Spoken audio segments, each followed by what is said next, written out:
Greetings, I'm Professor K, and in this short video presentation, we're going to see how we go about authorizing a Windows 2016 DHCP server.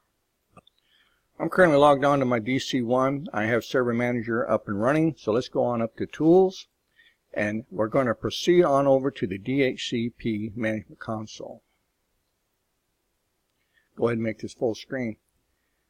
Go ahead and broaden out this left window pane a little bit. Now, if you expand the name of your DHCP server, you'll notice that sometimes there may be a red down arrow letting you know that the scope is not working. You open up the scope, you right click on it, and there's nothing in here that you can do to get it started. Oftentimes, this is just a result of the DHCP server not being authorized. To authorize a DHCP server, all you have to do is go up to the name of your DHCP server, right click, and from the context menu, select Authorize. Once you refresh, you'll notice that the arrow turns from red going down to green going up.